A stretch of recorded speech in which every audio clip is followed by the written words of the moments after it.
The Bureau of Customs carried out a search warrant in the property of the Discayas in Pasig City and found only 3 of the 12 luxury vehicles in the premises. Tatlo na lang po ang nakita. Mr. President, ayon sa aking nakalap na impormasyon, nasa 80 sasakyan ang pagmamayari ng mag-asawang Diskaya at ng kanilang mga kumpanya. Mula sa 80, nasa mahigit kumulang sa na 40 ang luxury vehicles. Ipapakita ko po sa screen ang breakdown ng mga sasakyan na ito.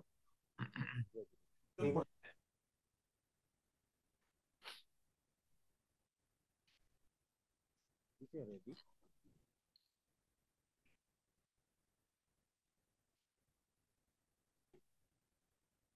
Okay. From the LTO records, Mr. President, there are 63 vehicles, luxury and mainstream brands.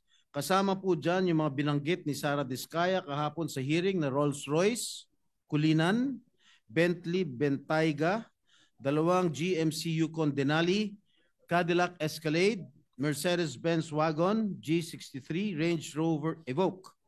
May 3 rin siyang binanggit kahapon, yung Range Rover Defender, Cadillac Escalade at Mercedes-Benz Maybach na wala po sa records ng LTO.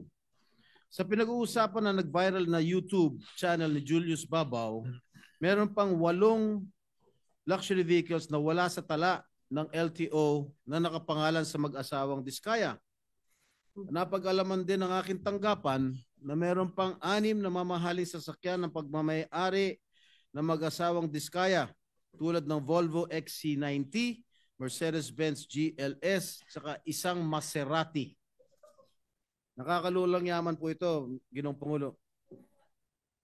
Kung doon sa 28 luxury cars na inamin ni Sara na pag-aari nila ay halos hindi ako makapaniwala, wala pa pala yun sa kalahati ang kabuang bilang ng kanilang mga sasakyan.